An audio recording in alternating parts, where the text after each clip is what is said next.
Bismillahirrahmanirrahim. Alhamdulillahirabbil alamin wassalatu wassalamu ala Rasulillah wa ala alihi washabihi ajmain. Amma ba'du. Subhanaka la ilma lana illa ma 'allamtana innaka antal alimul hakim. Rabbi shrah li sadri wa yassir li amri wahlul 'uqdatam min lisani yafqahu qawli. Amma ba'du.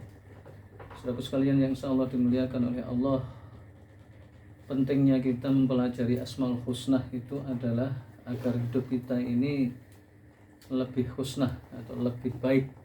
Jadi asma Allah yang 99 itu harusnya dipelajari dengan semaksimal mungkin, kemudian dipraktekkan dalam kehidupan sehari-hari, sehingga hal itu bisa membuat hidup kita lebih hidup, ya. Jadi contohnya misalnya Allah punya sifat Ar-Razzaq. Jadi Razzaq ini maha pemberi, bentuknya sigot mubalaghah. Jadi zat yang maha memberi. Jadi Allah itu disifati Ar-Razzaq. Kalau kita perhatikan, misalnya seseorang itu disifati dermawan, maka orang itu pasti akan kita ketahui suka berbuat baik, suka membantu orang, sangat terkenal. Itu kalau untuk mensifati dermawan kepada orang. Misalnya si ustadz itu atau si anu itu dermawan banget, maka dia mengeluarkan berbagai bentuk kedermawanannya itu untuk diberikan kepada kemaslahatan umat manusia. Meskipun demikian, sifat manusia itu sangat terbatas. Dia dermawan karena punya duit, ya. Dan itu pun kita sering ketipu, ya. Ketipu itu begini, kelihatannya dia menyumbang untuk masjid atau panti asuhan misalnya 1 miliar atau 2 miliar.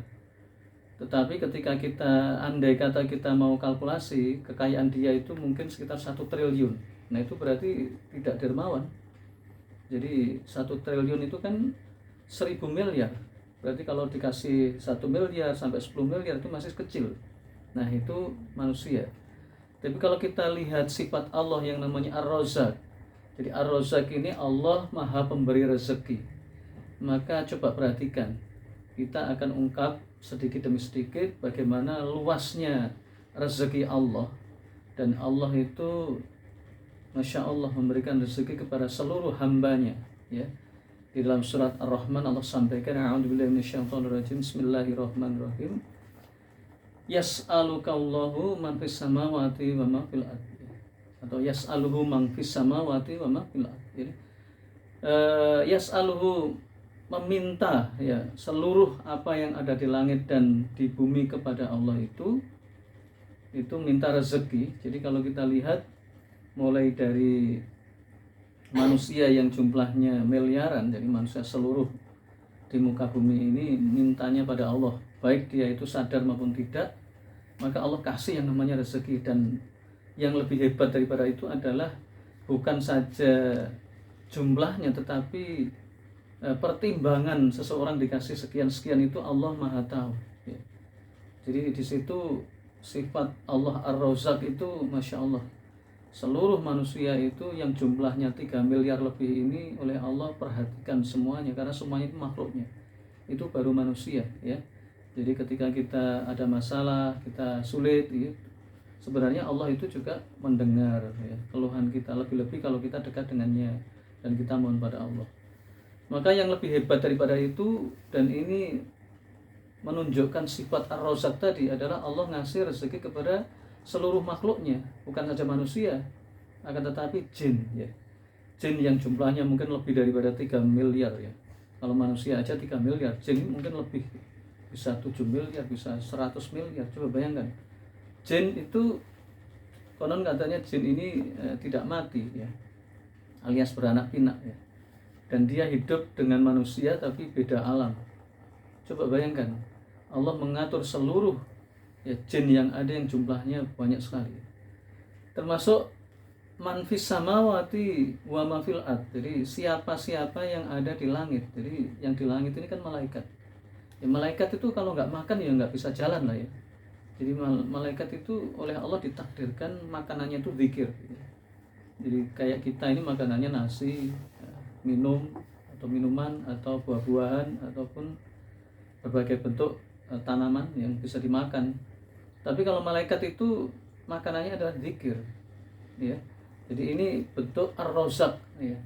Jadi kalau kita memahami seperti ini, seharusnya manusia tidak perlu sedih dan tidak boleh mengkhawatirkan anak keturunannya, termasuk anaknya, istrinya. Nanti anakku makan apa? Ya makan nasi lah, masa makan rumput kan gitu kan. Adanya pembunuhan yang dilakukan seorang ibu dan ini berulang-ulang ya. Itu ketika dia membunuh anaknya, itu pada saat dia stres, dia punya banyak masalah, lebih-lebih negara tidak peduli ya. Dalam hal ini negara ini sudah cuek, negara malah bikin rakyatnya jadi sengsara. Maka apa yang terjadi? Maka ketika orang stres itu, setan akan masuk ke situ. Dalam bahasa yang paling gampang adalah jin ikut berperan. Jadi jin ini hidup di sekitar kita. Dia itu hanya membisik-bisikkan. Dia lewat peredaran darah.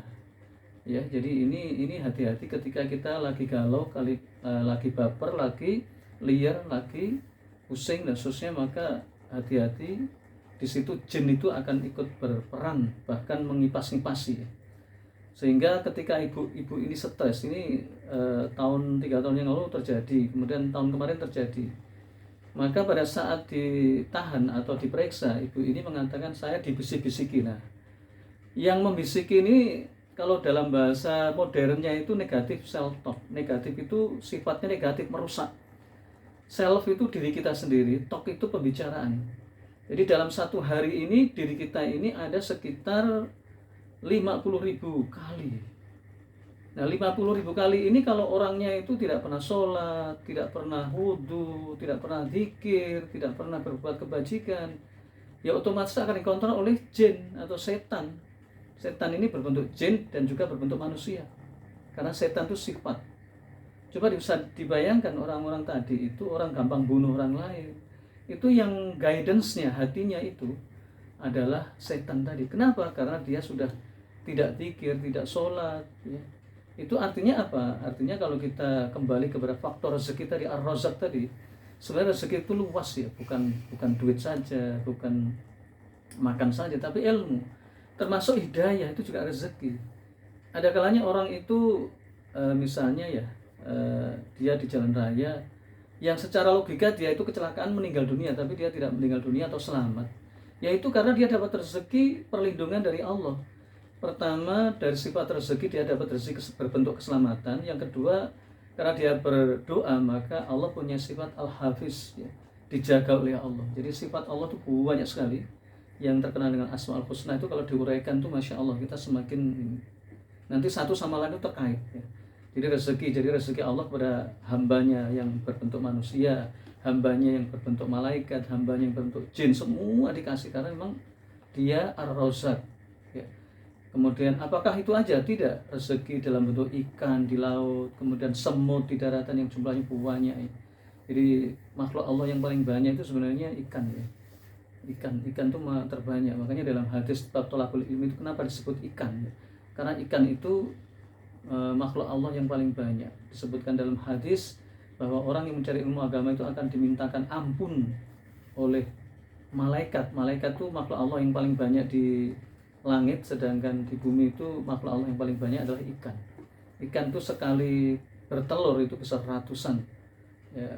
Kalau manusia kan cuma 3 atau 2 ya, 3 jarang 2 juga jarang 1. Nah itu artinya apa? Semakin kita cerdas, semakin kita berpikir tentang al-insan, al-kaun, al-hayah, maka kita akan mengatakan bahwa dunia ini benar-benar luar biasa. Artinya kita harus berpikir bahwa ar-razak ini Allah kasih ya. Mulai dari tumbuh-tumbuhan itu ada rezekinya, malaikat ada rezekinya, seluruh binatang melata dan seterusnya itu ada rezekinya. Maka seorang mukmin harus punya keyakinan bahwa kita oleh Allah dijamin rezeki. Kita nggak perlu khawatir pada anak kita nggak perlu khawatir pada diri kita sendiri, kita nggak perlu khawatir pada masa depan kita. Justru peran negara sekarang yang bertanyakan, negara ini sudah carut marut ini karena kenapa? Karena negara itu mengajari rakyatnya tidak benar. Kenapa? Dengan adanya sponsor, dengan adanya paham materialisme ini, seolah-olah lu kalau nggak kerja akan mati, lu kalau nggak PNS akan sengsara hidup lu kalau nggak ikut rentenir, riba atau berbentuk haram yang lain akan bangsat atau hidupnya akan menderita. Itu adalah sebuah pemikiran setan. Karena setan itu mengajarkan pada kita keburukan.